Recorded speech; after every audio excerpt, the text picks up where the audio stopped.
मैं doctor Anita Rai Singhani, associate professor EAFM, government PG college Kekri से आपका हार्दिक स्वागत और अभिनंदन करती हूँ। आज बीकॉम पार्ट सेकंड के banking law and practice paper के लिए ये लेक्चर तैयार किया गया है। आज का लेक्चर बैंकर और ग्राहक के संबंध कैसे होने चाहिए उस पर आधारित है।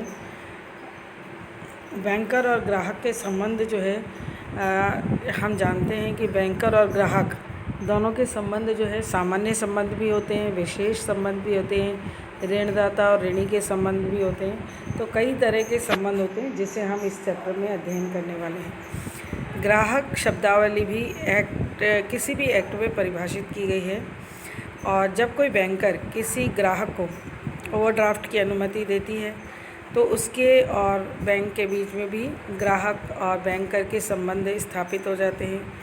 इसी तरीके से अगर कोई लोन देती है अपने ग्राहक को तो ऋणदाता और कर्जदार का संबंध दोनों के बीच में हो जाता है। बैंकर ऋणदाता हो जाता है, ऋण देने वाला, और ग्राहक जो है कर्ज लेता है, ऋण लेता है तो ऋण लेने वाला हो जाता है।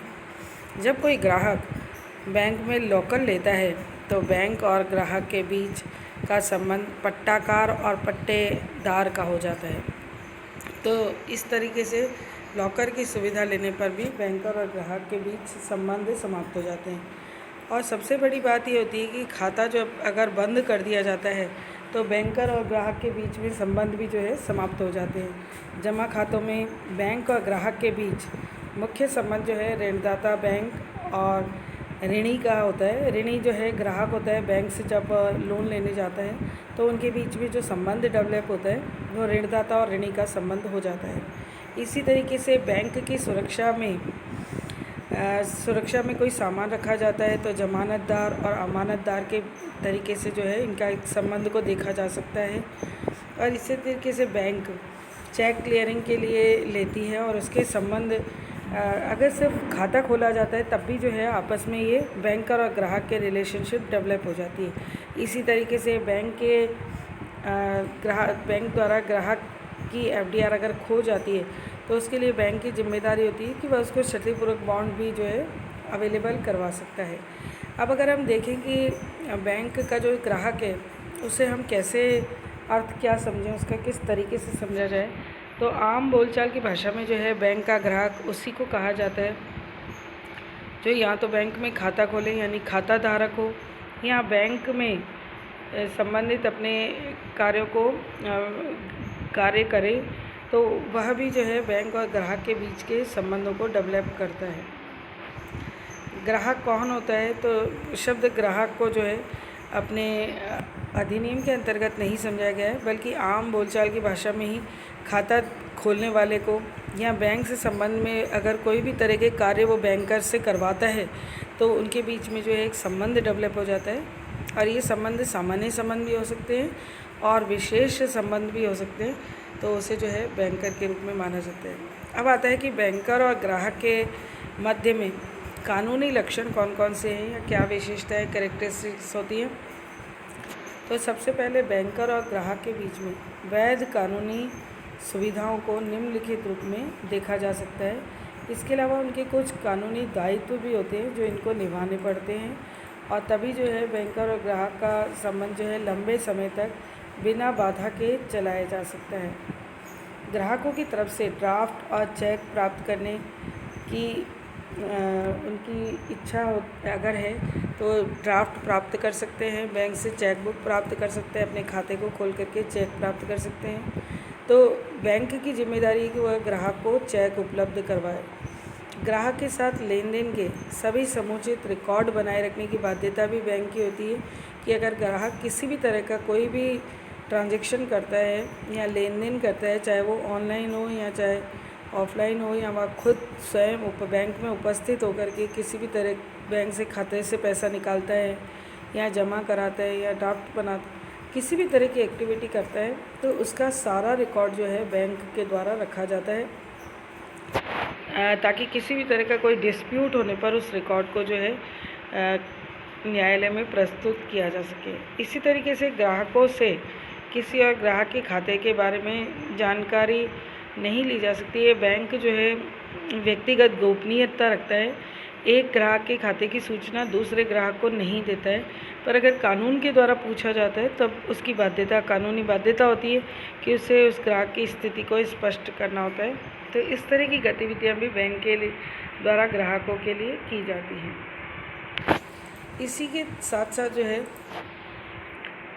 ग्राहक के निर्देश के अनुसार कोई भी अगर ग्राहक निर्देश देता है, आजकल तो हमने देखा है कि ऑनलाइन ग्राहक के द्वारा कई तरह के निर्देश दिए जाते हैं, जैसे कि बिलों के भुगतान का हो सकता है, या LIC पॉलिसीज़ या किसी भी तरह की पॉलिसीज़ के प्रीमियम भरने का हो सकता है।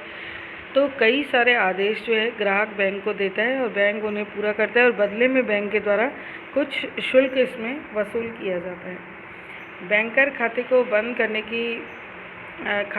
करने की ज़रूरत होती है, तो वह ग्राहक को नोटिस देता है और उसके बाद जो है ग्राहक का खाता बंद कर दिया जाता है। और वो अलग अलग परिस्थितियाँ हो सकती है कि मान लीजिए ग्राहक दिवालिया हो गया है, तब भी उसको क्या करना पड़ता है, खाते को बंद करना पड़ता है, या वागदेक्षक की नियुक्ति कोर्ट के द्वारा की जाती है, जो उसके सॉलिसिटर्स होते हैं, जो उसके खातों को संचालित करते हैं। तो इसके लिए नोटिस देना ज़रूरी होता है।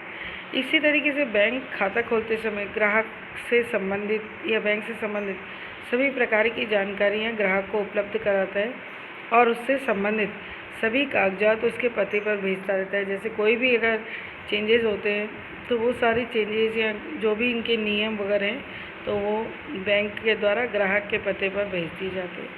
इसी तरीके से अगर विनियोग से संबंधित कार्य हैं तो विनियोग से संबंधित कार्यों के लिए भी अगर ग्राहक ने कोई निर्देश दे रखे हैं तो ग्राहक की ओर से विनियोग करने का कार्य भी बैंक कर सकता है, पर उसमें जो है ग्राहक की राय ली जाती है और उसे बताया जाता है कि उसका पैसा कहाँ और कितने टाइम के लिए किया जा रहा है और कितने प्रतिशत ब्याज उसे मिलेगा। तो उस तरीके से म्यूचुअल फंड्स आदि में भी अगर कोई ग्राहक अपना पैसा इन्वेस्ट करना चाहता है तो बैंक उसको गाइड भी करता है, विनियोजन के लिए सुविधाएं भी देता है और उसका विनियोजन करता भी है। तो एक तरीके से ग्राहक के लिए वह ऋण देने वाला भी होता है, विनियोग करने वाला भी होता है, उसके माल की सुरक्षा करने वाला भी होता है, उसके बिलों का भुगतान करने वाला भी होता है। इसी तरीके से अगर कोई भी प्रतिभूतियाँ हैं, यानी कि कोई भी शेयर्स वगैरह भी हैं, तो उन पर ग्रहणाधिकार करने का कार्य भी जो है होता है और उनका भी रिकॉर्ड बनाए रखने का काम बैंक करता है। आजकल कई सारे बैंकों में जो है ऑनलाइन अकाउंट खोले जाते हैं, जिसमें शेयर्स को खरीदने बेचने का कार्य भी ग्राहक के आदेशानुसार बैंक करता है। तो ये सुविधाएं भी जो है बैंक के द्वारा दी जाती है। तो बैंकर और ग्राहक का संबंध जो है तभी से ही स्टार्ट हो जाता है जब बैंक खाता खोलता है या बैंक में जाकर के कोई भी बैंक के साथ कोई एक्टिविटीज़ करता है, तभी आरंभ हो जाता है। और समाप्ति के लिए इनके दोनों के संबंध तभी समाप्त माने जाते हैं जब बैंक से खाता बंद कर दिया जाता है। तो ऐसी दशा में जो है बैंक के खाते बंद होने पर इनके संबंधों की समाप्ति हो जाती है। धन्यवाद। Thank you.